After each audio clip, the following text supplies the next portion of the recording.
৩১ দফা কর্মশালা আজকের এই কর্মশালা অনুষ্ঠানের সম্মানিত সভাপতি, মঞ্চে উপস্থিত জনাব সালাউদ্দিন আহমেদ, উপস্থিত আমার প্রিয় ছোট ভাই মাহাদি আমিন, উপস্থিত ছোট ভাই ইশরাক সহ ঢাকা মহানগরী দক্ষিণের নেতৃবৃন্দ এবং আমার সামনে উপস্থিত কদমতলীবাসী এবং দক্ষিণের বিভিন্ন পর্যায়ের বিএনপি সহ বিভিন্ন পর্যায়ের উপস্থিত নেতৃবৃন্দ, আসসালামু আলাইকুম। আজকে অনেকদিন পরে ঢাকা মহানগরীর একটি অংশে বহু মানুষের সাথে কথা বলার আমার সুযোগ হচ্ছে। সেজন্য প্রথমে আমি আল্লাহর দরবারে শুকরিয়া আদায় করছি। প্রিয় উপস্থিতিবৃন্দ, আজকে আপনারা এখানে যারা উপস্থিত আছেন, হয়তো অনেক মানুষে অনেকক্ষণ ধরে আপনারা উপস্থিত আছেন এবং সেই দুটো থেকে আপনারা এই অনুষ্ঠানে যারা উপস্থিত আছেন তারা নিশ্চয়ই দেখেছেন যে আমরা আজকে এখানে আমাদের নেতৃবৃন্দ যারা এখানে এসছেন তারা কতগুলো বিষয় নিয়ে আলাপ করেছেন। কি সেই বিষয়গুলো? সেই বিষয়গুলো হচ্ছে যে ৩১ দফা নামক আমরা ৩১টি দফা দেশের মানুষের সামনে উপস্থাপন করেছি। আমরা মনে করি, বিএনপি বাংলাদেশ জাতীয়তাবাদী দল মনে করে যে এই ৩১টা বিষয় আমাদেরকে অ্যাড্রেস করা উচিত। অর্থাৎ আগামী দিনে যদি আমরা ইনশাআল্লাহ আল্লাহর রহমতে দেশের মানুষের সমর্থনে সরকার গঠন করতে সক্ষম হই, তাহলে আমরা এই ৩১টি বিষয়ের প্রতি মনোযোগ দিব এবং আমরা বিশ্বাস করি এই ৩১টি বিষয় যদি আমরা কাজ শুরু করতে পারি তাহলে দেশের মানুষের অবস্থা এবং দেশের অবস্থা কিছুটা হলেও আমরা ভালো করতে পারবো, বেটার করতে পারবো। এখন সম্মানিত উপস্থিতিবৃন্দ, এই ৩১ দফার ভেতরে কি আছে আপনারা মোটামুটি জেনেছেন। এখন এই ৩১ দফা আমরা কেন দিলাম? দেখুন, বিএনপি একটি রাজনৈতিক দল। এই দলটি রাজনীতি করে বাংলাদেশের জন্য। এই দলটির রাজনীতির লক্ষ্য উদ্দেশ্য হচ্ছে বাংলাদেশের মানুষের জন্য কিছু করা। এখানে বেশ অনেক মুরব্বী বসে আছেন, আমি দেখছি। মুরব্বী যারা আছেন আপনাদের নিশ্চয়ই খেয়াল আছে, শহীদ রাষ্ট্রপতি জিয়াউর রহমান যখন দেশের দায়িত্বভার গ্রহণ করেন তারপরে কতগুলো পরিবর্তন এসেছিল। তার মধ্যে একটি দুইটি পরিবর্তন যদি আমরা আলোচনা করি, প্রথম পরিবর্তনই হচ্ছে দেশের আইন শৃঙ্খলার উন্নয়ন। দ্বিতীয় আরেকটি বড় পরিবর্তন হচ্ছে যে ৭৪ সালে যেই দুর্ভিক্ষে লক্ষ লক্ষ মানুষ না খেতে পেয়ে মারা গিয়েছিল, শহীদ জিয়ার সময় খাল খননের মাধ্যমে খাদ্য উৎপাদন বৃদ্ধি করা হয়েছিল যাতে করে খাদ্যের অভাবে মানুষ মারা না যায়। এর পরবর্তীতে আরো ইতিহাস গড়িয়েছে, সময় গড়িয়েছে, গণতন্ত্রের চর্চা হয়েছে, বাধাগ্রস্ত হয়েছে, স্বৈরাচার জোর করে ক্ষমতা দখল করেছে, আন্দোলন হয়েছে, আন্দোলনে জনগণের বিজয় হয়েছে। সেই বিজয়ে জনগণ আবার ৯১ সালে বিএনপিকে দায়িত্ব দিয়েছে। বিএনপিকে দায়িত্ব দেওয়ার পরে দেশনেত্রী খালেদা জিয়া দায়িত্বভার গ্রহণ করেছে। তখনও আমরা দেখেছি কিছু পরিবর্তন হয়েছে। কি পরিবর্তন? এগোনোর চেষ্টা করেছে দেশ সামনে। আমরা দেখেছি নারীদের শিক্ষার ব্যাপারে একটি যুগান্তকারী পদক্ষেপ গ্রহণ করা হয়েছে। আমরা দেখেছি যে কিভাবে শিল্প কারখানার প্রসার লাভ করেছিল বেকারদের কর্মসংস্থানের জন্য। প্রিয় উপস্থিতিবৃন্দ, আমাদের লক্ষ্য যেহেতু, অর্থাৎ বাংলাদেশ জাতীয়তাবাদী দল বিএনপির লক্ষ্য এবং উদ্দেশ্য হচ্ছে দেশ এবং দেশের মানুষ, কাজেই যখন বিগত ১৫ বছর বাংলাদেশের মানুষ স্বৈরাচারের বিরুদ্ধে লড়াই করছিল তাদের রাজনৈতিক অধিকার প্রতিষ্ঠার জন্য, তাদের ভোটের অধিকার প্রতিষ্ঠার জন্য, তাদের বাক স্বাধীনতার জন্য, সর্বোপরি জনগণের অর্থনৈতিক মুক্তির জন্য যখন সংগ্রাম করছিল, সেই সময় সকল বিষয় বিবেচনায় রেখে বাংলাদেশ জাতীয়তাবাদী দল আমরা প্রথমে ২৭ দফা ঘোষণা করেছিলাম। তার পরবর্তীতে বিভিন্ন রাজনৈতিক দল যাদেরকে সাথে নিয়ে যারা বিএনপির সাথে অথবা বিএনপি যাদেরকে সাথে নিয়ে স্বৈরাচার বিরোধী আন্দোলনে নেতৃত্ব দিচ্ছিল, স্বৈরাচার বিরোধী আন্দোলনে মাঠে ছিল, তাদেরকে সাথে নিয়ে আমরা 31 দফা পরবর্তীতে ঘোষণা করি। এবং এই 31 দফা সংস্কার কর্মসূচি বলেন বা দেশ উন্নয়ন কর্মসূচি বলেন, যেভাবেই আমরা বলি না কেন, এটি আমরা এমন এক সময় দিয়েছিলাম, এমন এক সময় জাতির সামনে আমরা উপস্থাপন করেছিলাম আজ থেকে 2-2.5 বছর আগে, যখন বর্তমানে অনেক মানুষকে আমরা দেখছি যারা সংস্কার সংস্কার করছেন, প্রতিদিন প্রতিনিয়ত সংস্কারের কথা বলছেন। সেই সময় এই মানুষগুলোর মুখে সেই স্বৈরাচারের বিরুদ্ধে সাহস করে দাঁড়িয়ে কোনো সংস্কারের কথা আমরা বলতে শুনিনি। তখন কিন্তু শুধু বিএনপি বলেছিল, বিএনপির নেতাকর্মীরাই বলেছিল সংস্কারের কথা। তবে আজকে যারা সংস্কারের কথা বলছেন, আমরা তাদেরকে আন্তরিকভাবে ধন্যবাদ জানাই। তখন হয়তো বলেননি, কিন্তু এখন বলছেন, তাদেরকে আমরা আন্তরিকভাবে ধন্যবাদ জানাই। কারণ আমরা যেই কাজটি 2 বছর আগে থেকে শুরু করেছিলাম, যখন আমরা জানতাম যে এই স্বৈরাচারের পতন হবে, হয়তো আমরা অগাস্টের 5 তারিখটি জানতাম না, কিন্তু আমাদের দৃঢ় বিশ্বাস ছিল যে স্বৈরাচারের পতন আর বেশি দূরে নয়। আমরা দেশের মানুষের সামনে উপস্থাপন করেছিলাম এই 31 দফা। প্রিয় সহকর্মীবৃন্দ, সেই মানুষগুলো যারা আজ সংস্কার প্রস্তাবকে সমর্থন দিচ্ছে, আপনারা নিশ্চয়ই খেয়াল করেছেন, আমরা 2 বছর আগে বলেছি যে একজন ব্যক্তি 2বারের বেশি প্রধানমন্ত্রী হতে পারবে না।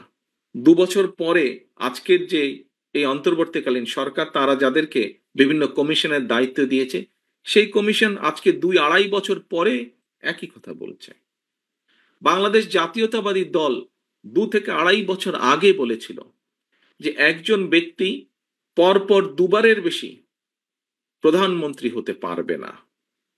আজকে 2 থেকে 2.5 বছর পরে বর্তমান সরকারের কমিশনের ব্যক্তিবর্গ ওনারা বলছেন যে একজন ব্যক্তি 2বারের বেশি প্রধানমন্ত্রী হতে পারবে না।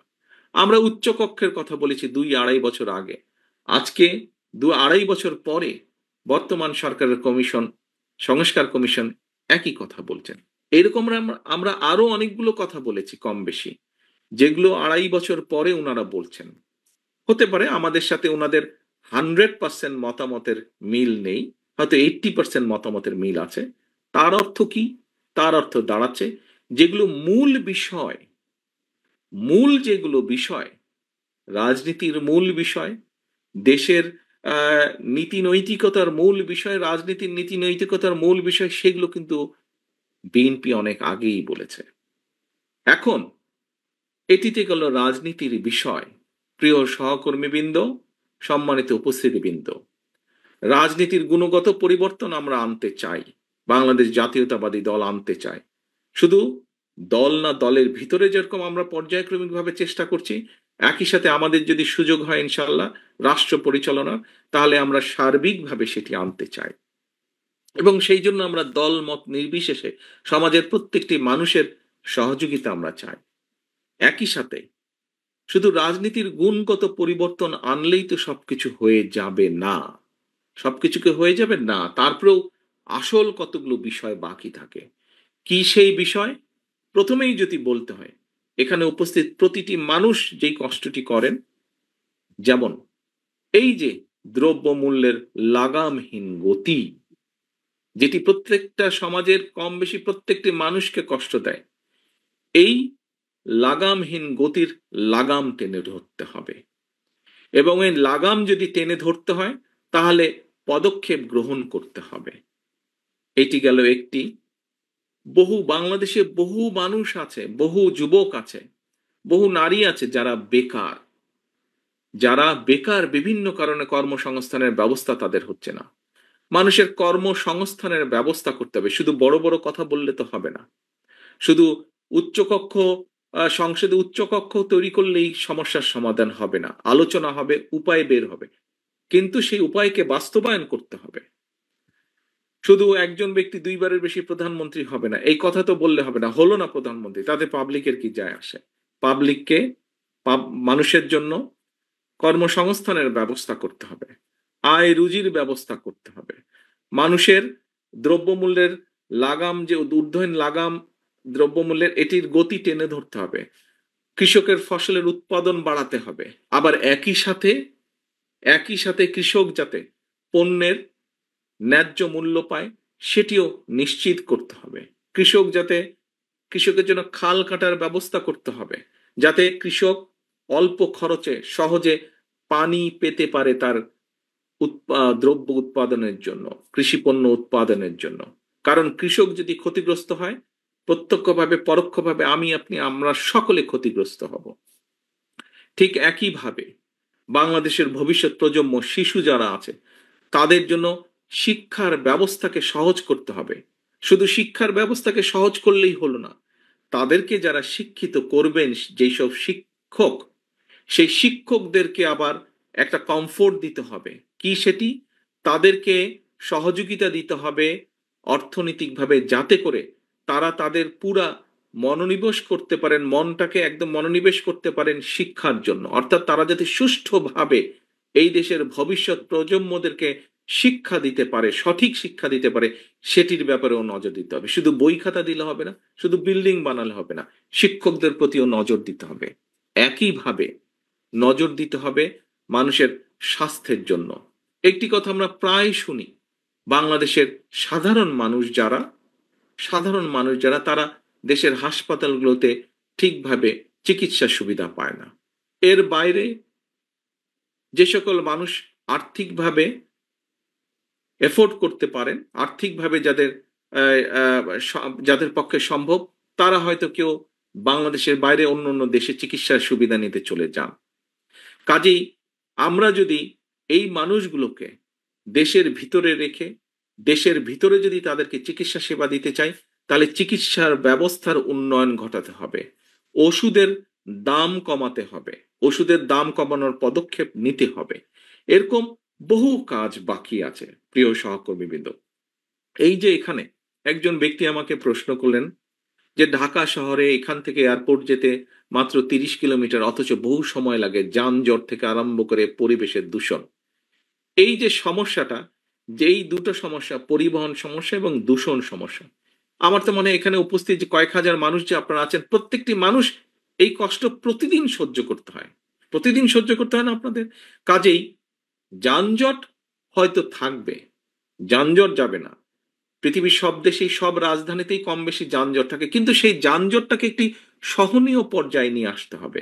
2 ঘন্টা 3 ঘন্টা ধরে যানজটের মধ্যে বসে থাকে, এটি কোনো স্বাভাবিক ব্যাপার হতে পারে না। কাজে আমাদেরকে উপায় বের করতে হবে কিভাবে এই যানজট সমস্যার সমাধানটাকে, যানজটটাকে কমিয়ে আনা যায়। ঠিক আছে, 15 মিনিট, 20 মিনিট, আধা ঘন্টা, 1 ঘন্টাও যদি হয়, সেটাও বেশি হয়ে যায় অবশ্য, 15-20 মিনিট, আধা ঘন্টা যানজট হতেই পারে। কিভাবে সেই উপায়টি বের করা যায়? এই যে বায়ু দূষণ, ধুলা বলেন, ধোঁয়া বলেন, আমি অনেকের কাছে শুনি, বাংলাদেশ থেকে যারা আসেন, যে ঢাকা শহরে নামার সাথে সাথে শ্বাসটা বলে ভারী লাগে নিতে, শ্বাসটা অনেক ভারী লাগে। এখন এতগুলো মানুষ যেখানে শ্বাস প্রশ্বাস নিচ্ছে, কেন সেখানে এই বায়ু দূষণ হবে? আমরা পত্রিকার পাতায় দেখেছি, আন্তর্জাতিকভাবে পত্রিকার পাতায় দেখেছি যে গত কয়েক বছর ধরে, 8-10 বছর ধরে বায়ু দূষণের র্যাঙ্কিং এ পৃথিবীতে ঢাকা শহর হয় 1 নম্বর হচ্ছে, না হলে 2 নম্বর হচ্ছে। হয় ঢাকা একবার 1 নম্বর হলে দিল্লি 2 নম্বর, আবার দিল্লি 1 নম্বর হলে ঢাকা 2 নম্বর, দিল্লির সাথে কম্পিটিশন দিয়ে বায়ু দূষণে। উপস্থিতিবৃন্দ, এরকম অনেক সমস্যা আছে, আমাদেরকে এইগুলো আস্তে আস্তে ঠিক করতে হবে। এই যে কয়েকদিন আগে পত্রিকার পাতায় পরে আমিও দেখলাম, টিভি নিউজে আমি দেখলাম, কিছুদিন আগে ইশরাক তো বসেই আছে, আপনাদের এখানে 39 নম্বর ওয়ার্ড আছে। আমি সেদিন আম্মার সাথে বসে ঢাকার সংবাদ দেখছিলাম, নিউজ দেখছিলাম ঢাকার। হঠাৎ করে দেখলাম বাংলাদেশের একটি টিভি চ্যানেলে দেখাচ্ছে যে 39 নম্বর ওয়ার্ডে অনেক দিন ধরে একটি জায়গায় পানি জমে আছে, এবং সেখানে এলাকাবাসীদের হাঁটা চলা সবকিছু, বসবাসের অসুবিধা হচ্ছে। ঢাকার সময় বোধহয় তখন হবে রাত 3:30-4টা হবে বোধহয়। ইশরাক তখন কয়টা বাজে খেয়াল আছে তোমার? তো এরকম সময় আমি তখন ওকে ফোন করলাম সাথে সাথে। আমি বললাম যে ইশরাক, তোমার এরকম নিউজ দেখলাম, তো আমার মনে হয় তুমি একটু যাও, গিয়ে দেখো কি করা যায়, কতটুকু ব্যাপারটার কি সমাধান করা যায়। প্রিয় উপস্থিতি, কিন্তু আপনাদের সামনে এই জন্য লাস্টের এই ইশরাকের উদাহরণটা, ইশরাক পরের দিন গিয়েছিল, আপনারা বোধহয় অনেকেই দেখেছেন, অথবা নিউজেও আপনারা দেখেছেন। তো ইশরাককে পাঠালাম আমরা, দলের পক্ষ থেকে ইশাক ওখানে গিয়েছে এবং পরবর্তীতে আমাকে যতটুকু ইশাক জানিয়েছে বা সংবাদের মাধ্যমে আমি যতটুকু জেনেছি যে সেখানে এখন চেষ্টা হচ্ছে কিভাবে সমস্যার সমাধানটি করা যায়। এখন সহকর্মীবৃন্দ, আমরা প্রায় উদাহরণ দেই যে আমাদের দেশটি এইরকম হয়ে যাবে, আমাদের দেশটি ওইরকম হয়ে যাবে। দেখুন, দেশটি যদি এইরকম হতে হয়, ওইরকম হতে হয়, কিরকম হবে জানি না।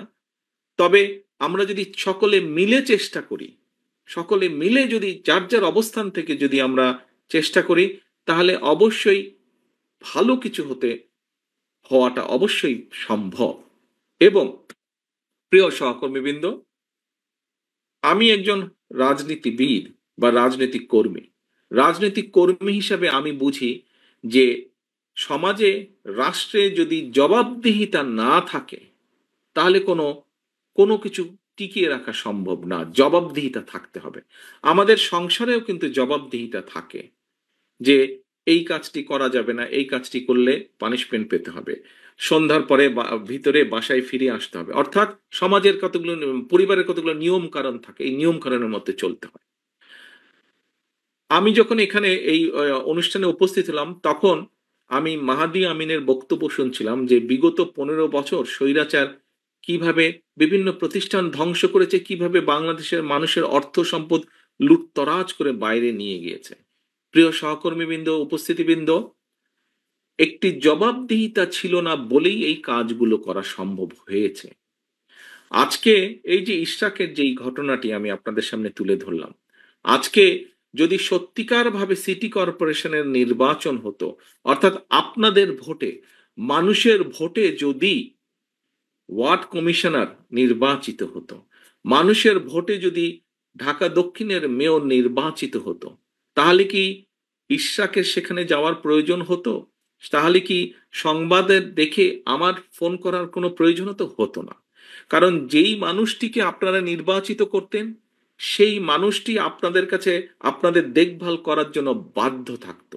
কারণ সে জানতো যে আমি নির্বাচিত হয়েছে মানুষের ভোটে। এখন যদি আমি মানুষের সমস্যার সমাধানের উদ্যোগ গ্রহণ না করি, আমি যদি মানুষের সমস্যার সমাধানের চেষ্টা না করি, তাহলে পরবর্তীতে যে আবার নির্বাচন আছে, ভোট হবে, সেই ভোটে আমি হেরে যাব। সেই ভোটে মানুষ আমাকে ভোট দেবে না। প্রিয় উপস্থিতিবৃন্দ, আমরা চাইছি, বাংলাদেশ জাতীয়তাবাদী দল চাইছে, যার জন্য আমাদের বহু নেতা কর্মী আত্মহুতি দিয়েছে, শহীদ হয়েছে, গুম হয়েছে, খুন হয়েছে। আমাদের সারা দেশে বিএনপি সহ বিরোধী দলীয় অন্যান্য দলেরও বহু লক্ষ লক্ষ নেতাকর্মী অত্যাচারিত হয়েছে, নির্যাতিত হয়েছে। কেন? মানুষের অধিকার, মানুষের অধিকার প্রতিষ্ঠার জন্য। এবং রাজনৈতিকভাবে আমরা প্রায়শ যেসব দেশের উদাহরণ দিয়ে থাকি, আহা ওই দেশটা কি সুন্দর, ওই দেশের সিস্টেম কি ভালো, এই সব দেশেই এই জবাবদিহিতা আছে। জবাবদিহিতা আছে বলেই সেই দেশের সিস্টেমগুলো কাজ করে, সেই দেশের সিস্টেমগুলো সুন্দর। এবং সেই জবাবদিহিতাটা কি? জবাবদিহিতাটা হচ্ছে নির্বাচন। জবাবদিহিতাটা হচ্ছে নির্বাচন।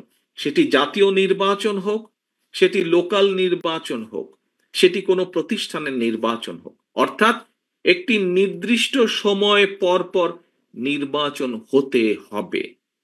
এবং নির্বাচন সেই সকল দেশে, যে সকল দেশকে আমরা উদাহরণ হিসাবে বলি, আহা ওই দেশটা এত সুন্দর, ওই দেশের সিস্টেম এত ভালো, সেই সকল দেশে নির্দিষ্ট সময় পর পর নির্বাচন হয়। এবং নির্বাচন হয় বলেই ওই দেশের যারা জনপ্রতিনিধি হয়, সেটি কাউন্সিল, ওয়ার্ডের কাউন্সিলর হোক, সেটি ইউনিয়ন পরিষদের মেম্বার চেয়ারম্যানই হোক না কেন, সেটি উপজেলা চেয়ারম্যানই হোক না কেন, সেই দেশের প্রেক্ষাপট অনুযায়ী সেটি সংসদ সদস্যই হোক না কেন, সবাই একদম সোজা থাকে পাবলিকের সামনে।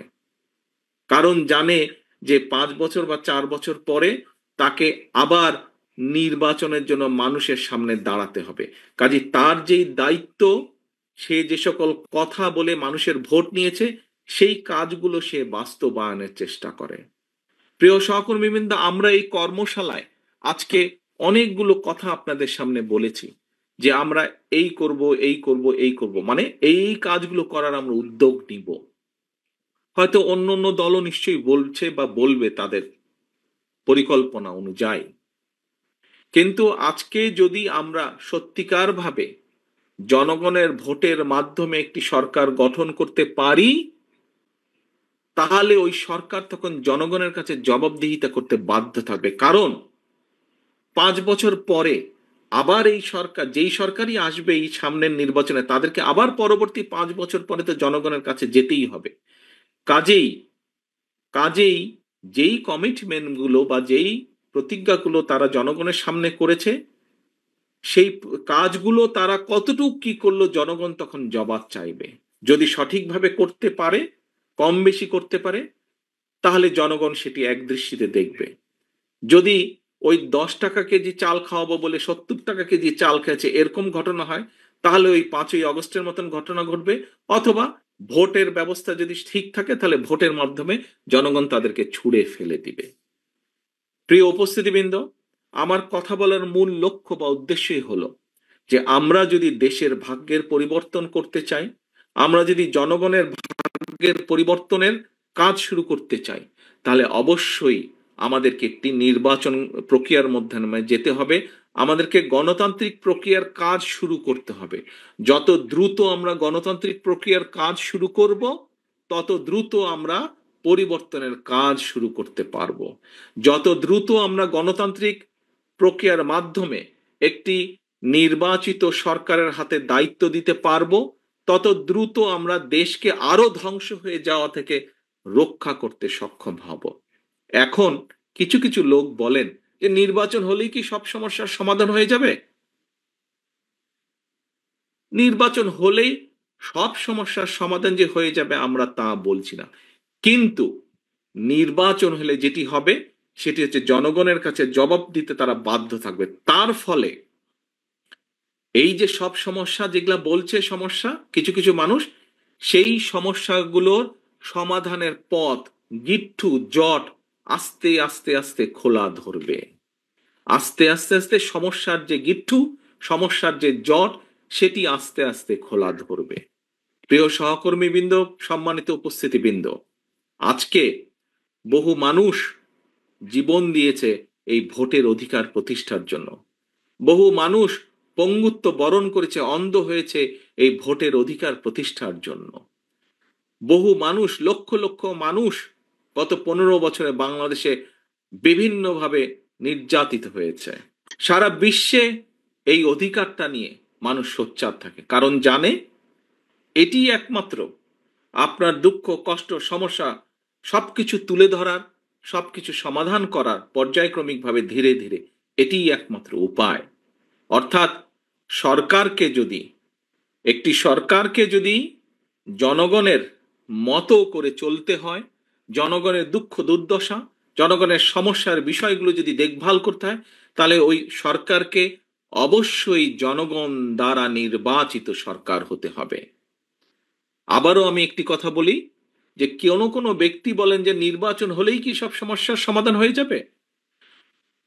সাথে সাথে সব সমস্যার সমাধান হবে না।